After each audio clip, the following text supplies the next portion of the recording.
পৰহি দিনা ৰাতি মোক হঠাৎ এটা ফোন আহিলে আচলতে ফোন অহাৰ পাছত লগৰজনে কৈছে কি এনেকে ভিডিঅ' এটা তোৰ ভাইৰেল হৈছে তোৰ ভিডিঅ' পাইছো মই একচুৱেলি মই ভাবাই নাই যে এনেকুৱা কিবা বেয়া ধৰণৰ ভিডিঅ' হ'ব মই ধুনীয়াকে হাঁহি ধেমালি কৰি সুধিছো কি ভিডিঅ' তাৰপিছত সি ক'লে যে অলপ বেয়া ভিডিঅ' অশ্লীল ভিডিঅ' তাৰপিছত ধৰি লওক মই যিহেতু সেনেকুৱা একোৰ লগত মই ইনভলভ নাই সেইটো মোৰ কাৰণে আচলতে একো মানে কথাই নহয় আচলতে মই ভাবিব লগা কথাও নহয় গতিকে তাক মই ক'লো ভিডিঅ'টো দিবৰ কাৰণে সি মোক ভিডিঅ'টো শ্বেয়াৰ কৰিলে ভিডিঅ'টো চোৱাৰ লগে লগে মানে মই মাক গৈ যে কথাটো কওঁ সেইটো মোৰ মনত অহা নাই কাৰণ ইমান লেতেৰা এটা ভিডিঅ' অশ্লীল ভিডিঅ' এটাৰ লগত মোক জড়িত কৰিছে সেইটো আপোনালোকক মই বুজাব নোৱাৰো পিছদিনাখনি মানে কালি ক্ৰমান্বয়ে মোক 4-5টা কল মানে একেৰাহে আহিবলৈ ধৰিছে যে তোৰ এনেকে ভিডিঅ' পাইছো বেয়া ভিডিঅ' পাইছো সবে মানে আমগুৰি টাউনত তই বুলিয়ে মানুহে কৈছে গোটেই মানে আমগুৰি টাউনৰ গোটেই মানুহে গম পায় বুলি কৈছে তেওঁলোকে তাৰপিছত মই নিজকে প্ৰস্তুত কৰি কেনে মই মাক কথাখিনি ক'লো কাৰণ যিহেতু ভিডিঅ'টো অত্যন্ত লেতেৰা ভিডিঅ' মই মাক জনালো মায়ে তাৰপিছত দেউতাৰ সৈতে কথা পাতি আকাশ দাও আহিলে আকাশ দা বৌ আহিলে আমি কথাটো আলোচনা কৰি আমগুৰি থানাত এখন এজাহাৰ দাখিল কৰিলো কৰাৰ পাছত আমগুৰি থানাৰ বিষয়াসকললৈ আমাৰ এটাই অনুৰোধ যি বিষয়টো ইয়াতে চলি আছে কাৰণ এজনী ছোৱালী ইমান এটা অপপ্ৰচাৰ তেওঁলোকে চলাবলৈ বিচাৰিছে তেওঁলোকে যাতে সেই মানুহবোৰক সোনকালে বিচাৰি উচিত শাস্তি প্ৰদান কৰে কাৰণ মোৰ কাৰণে আটাইতকৈ মূল্যৱান বস্তুটোৱে হৈছে মোৰ পৰিয়াল মোৰ চৰিত্ৰ আৰু মোৰ স্বাভিমান এই তিনিটা বস্তুত যেতিয়া কোনোবাই মোক আঘাত কৰিব বিচাৰে মই মনে মনে কেতিয়াও নাথাকো আৰু যিহেতু মই একো ভুল কৰা নাই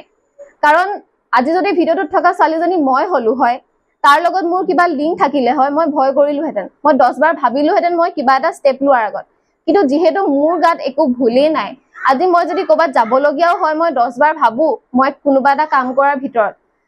কাৰণ মোৰ দেউতা এজন শিক্ষক হয় মোক আজিলৈকে হেনেকুৱা কোনো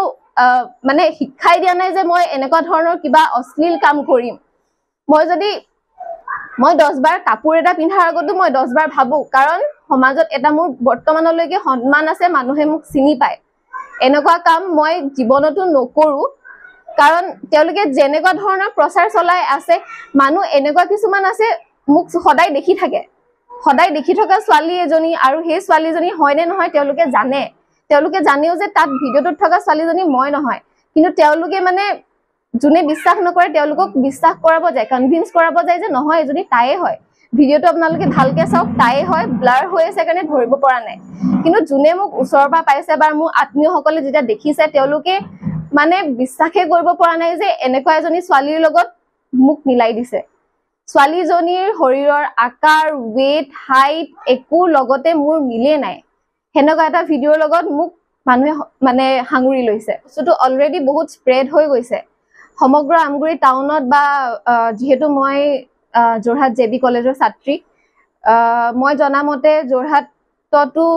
এটা খবৰ গৈছে এনেকুৱা মইতো এতিয়া গম নাপাওঁ কোনে একচুৱেলি বস্তুটো শ্বেয়াৰ কৰিছে সেইকাৰণে আমি আৰক্ষীৰ কাষ চাপিছো তেওঁলোকে যাতে কোনে শ্বেয়াৰ কৰিছে আজিকালি টেকনলজিৰ যুগ বিজ্ঞানৰ প্ৰযুক্তিৰ দ্বাৰা তেওঁলোকে ট্ৰেক কৰি বা কিবা কৰি কেনে উলিয়াই দিব পাৰিব আজি মই শিৱসাগৰ জিলাৰ আৰক্ষী অধীক্ষকৰ ওচৰ কাষ চাপিলো যাতে তেওঁ মোক সঠিক ন্যায় প্ৰদান কৰে আৰু দুখিক যাতে উচিত শাস্তি প্ৰদান কৰে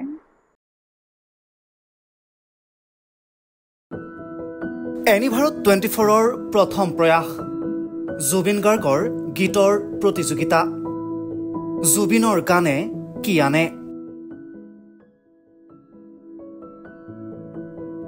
অডিশ্যনৰ বাবে যোগাযোগ কৰক 8638661821 আৰু 8812831556 নম্বৰত এনিভাৰত 24 উদ্যোগত এটা নতুন সংগীতৰ প্ৰতিযোগিতা আয়োজন কৰা হৈছে য'ত মোৰ গানৰ প্ৰতিযোগিতা হ'ব আপোনালোকে তাত প্ৰতিযোগী হিচাপে আহিবলৈ পাৰিব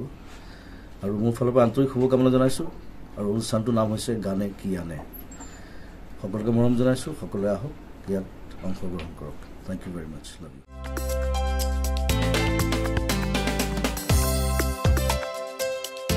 আপোনাৰ ঘৰখন আৰু অফিচ চালে চকুৰুৱাকৈ সজাওক আজি আহক সকলো ধৰণৰ অত্যাধুনিক ফাৰ্নিচাৰৰ বাবে সিটি ফাৰ্নিচাৰ 6 মাইল গুৱাহাটী আমাৰ ঠিকনা 6 মাইল পাঞ্জাবাৰী ৰোড পুৰবিতাৰীৰ সন্মুখত গুৱাহাটী আমাৰ যোগাযোগ নম্বৰ 9435013969